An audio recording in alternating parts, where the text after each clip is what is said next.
ഫ്ലവേഴ്സിന്റെ പിൻബലത്തോടെ 24ന്റെ പുതിയ സംരംഭം 24 study abroad. വിദേശ പഠനം ഇനി സുരക്ഷിതം. 1600-ലധികം സർവകലാശാലകളും 1,00,000+ കോഴ്സുകളും. UG, PG, ഡിപ്ലോമ, MRS വരെ ലോകമെമ്പാടുമുള്ള സാധ്യതകൾ. കൗൺസിലിംഗ് മുതൽ വിസ വരെ. ഫോറക്സ്, ലോൺ, ട്രാവൽ, അക്കോമഡേഷൻ എല്ലാം ഒറ്റ ടെച്ചിൽ. www.24studyabroad.com. കുടുംബങ്ങളോടൊപ്പമുള്ള ആത്മബന്ധം. ഫ്ലവേഴ്സ് ആൻഡ് 24 വിശ്വാസത്തിന്റെ ഉറപ്പ്. 24 സ്റ്റഡി അബ്രോഡ്. വിദേശ പഠനം ഇനി സുരക്ഷിതം. വിദേശ പഠനം ആഗ്രഹിക്കുന്നവർ ഉടൻ വിളിക്കൂ 9001 800120. എന്റെ സ്വഭാവത്തിൽ ഞാൻ മാറ്റം വരുത്താൻ തീരുമാനിച്ചു. അങ്ങനെ നീ മാത്രം തീരുമാനിച്ചോണ്ട് കാര്യമില്ലല്ലോ. നിന്റെ മാറ്റം മറ്റുള്ളവർക്കും ഫീൽ ചെയ്യണം. നീ മാറിയെന്ന് തോന്നണം. അങ്ങനെയെങ്കിൽ നിനക്ക് അതിന്റെ മെച്ചം ഉണ്ടാവും.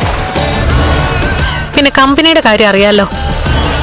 ചില തീരുമാനങ്ങളൊക്കെ എടുക്കുന്നത് കണ്ണേട്ടനാ. അല്ല, ഇപ്പൊ തീരുമാനങ്ങളൊക്കെ എടുക്കുന്നത് ഏട്ടത്തി തന്നെയാ. ഏട്ടത്തി നോ പറഞ്ഞാൽ കണ്ണേട്ടൻ അത് വളരെ സീരിയസ് ആയിട്ട് എടുക്കും. അത് കണ്ണേട്ടൻ എന്നെ വിശ്വാസമുള്ളതുകൊണ്ടാ. ആ വിശ്വാസം നേടിയെടുക്കാൻ നിനക്കും നിന്റെ അമ്മയ്ക്കൊന്നും കഴിഞ്ഞിട്ടില്ല. ഞാൻ പറഞ്ഞല്ലോ, ഇനി എന്റെ ഭാഗത്തുനിന്ന് ഒരു തെറ്റും ഉണ്ടാവില്ല. നീ തെറ്റ് ചെയ്യരുതെന്നും നീ നിന്റെ ഏട്ടനെ ആത്മാർത്ഥമായിട്ട് സ്നേഹിക്കണം എന്നൊക്കെയാ എന്റെ ആഗ്രഹം. കാലിന് ചലനശേഷി നഷ്ടപ്പെട്ടിട്ടും കമലേശ്വരം എന്ന വലിയ കുടുംബത്തെയും അവിടുത്തെ ബിസിനസിനെയും നന്നായി കൊണ്ടുപോയ കൂട്ടത്തിലാ കണ്ണേട്ടൻ. അതിന്റെ സ്നേഹം നിങ്ങൾക്കും ഉണ്ടായിട്ടുണ്ട്. ഇനി അത് തുടരും. പക്ഷെ വിഷം ഉള്ളി വെച്ചോണ്ട് സ്നേഹം നിങ്ങളൊക്കെ നടിക്കരുതെന്ന് മാത്രം. ഇനി അങ്ങനെ ഒന്നും ഉണ്ടാവില്ല ഏട്ടത്തി. നീ കരുണയുടെ കാര്യങ്ങളൊക്കെ നോക്കുന്നില്ലേ? ഉണ്ട്. അവൾക്കാ എന്നോട് വെറുപ്പ്. ആ വെറുപ്പൊക്കെ നീ വിചാരിച്ചാ ഇല്ലാതാക്കാവുന്നതേ ഉള്ളൂ. അവൾ കുറച്ച് മുൻശുണ്ടി കൂടുതലാ. അത് സ്നേഹത്തിലൂടെ ഇല്ലാതാക്കാൻ ശ്രമിക്കണം. അതിലുപരി എനിക്കിപ്പോ നമ്മുടെ കമ്പനിയില് ഒരു സ്ഥാനം ഇല്ലാത്തതാ അവളെ ചൊടിപ്പിച്ചിരിക്കുന്നത്. നീ ഇപ്പൊ എന്നോട് പറഞ്ഞതുപോലെ നീ കമ്പനിയെ നന്നായി സേവിക്കുകയാണെങ്കിൽ, കണ്ണേട്ടനോടും കമ്പനിയോടും കൂറ് കാണിക്കുകയാണെങ്കിൽ ഉറപ്പായിട്ടും നിനക്ക് ആരുടെ മുന്നിലും തല ഉനിച്ച് നിൽക്കേണ്ടി വരില്ല. ശരി ഏട്ടത്തി, എന്റെ ഭാഗത്തു നിന്നും ഒരു തെറ്റും ഉണ്ടാവില്ലെന്ന് ഞാൻ ഉറപ്പുവരുന്നു. അത് മാത്രം പോരാ, കുടുംബത്തിലുള്ളവരെ തമ്മിൽ പരസ്പരം തല്ലിക്കാതെ എല്ലാവരും സ്നേഹത്തോടെ പോകാൻ നീ നിമിത്താവണം.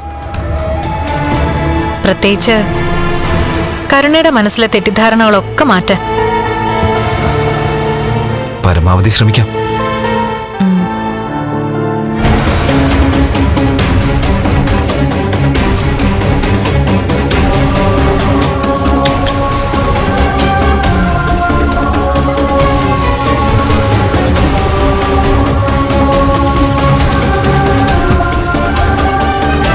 നിന്റെ കാല് പിടിച്ചത് നിന്നെ കാലെ പിടിച്ച് വലിച്ചു കയറുമെന്ന് ചിലർ ഉറപ്പ് തന്നുകൊണ്ടാടി.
ഇനി ഇവൻ ഇവിടെ വരികയാണെങ്കിൽ നിങ്ങൾ എന്താണെന്ന് വെച്ചാൽ ചെയ്തോ.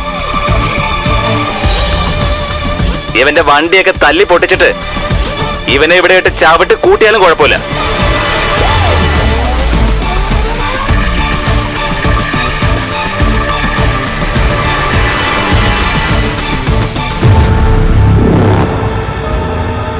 അല്ല, നീ എന്താ ആലോചിക്കുന്ന? ഏത് സമയം ഇതല്ലേ ഉള്ളൂ നിനക്ക്? എന്താ കല്യാണം കഴിഞ്ഞപ്പോ നിനക്ക് വല്ല പ്രേമം തുടങ്ങിയോ? ദേ എന്റെ വായിന്നൊന്നും കേക്കണ്ട കേട്ടോ. എന്റെ മോളെ, നിന്റെ പ്രശ്നമെല്ലാം തീരാൻ പോവാ. എന്റെ പ്രശ്നം തീർന്നിട്ടില്ലടാ, തുടങ്ങിയിട്ടേ ഉള്ളൂ. ദേ, ഇത് ഞാൻ വെറുതെ പറയുന്നതല്ല. മഹാലക്ഷ്മിയെ നമ്മൾ തളയ്ക്കാൻ പോവാ. ഇതൊഴിച്ച് വേറെ എന്തെങ്കിലും പറയാനുണ്ടോ? കുറെ കാലമായിട്ട് തളയ്ക്കുന്നു. എടി, നിന്റെ ആങ്ങളെ ഉണ്ടല്ലോ, അവളെ ഫിനാൻസിയേഴ്സിൽ പോയി കണ്ട് അവളോട് അനുനയത്തിലൊക്കെ സംസാരിച്ചിട്ട് വന്നിരിക്കുക. എടി, അതൊക്കെ ഞങ്ങളുടെ ഒരു നമ്പരാ. അവൾക്കൊരാപത്തുണ്ടാവുന്നതിന് മുൻപ് അവളൊന്ന് സന്തോഷിച്ചോട്ടെ എന്ന് വിചാരിച്ച് അവളുടെ ശത്രുക്കളൊക്കെ അവളെ പോയി കാണുക. നിങ്ങളൊക്കെ സ്വപ്നം കാണുന്ന പോലെ ഒന്നും നടക്കാൻ പോകുന്നില്ല.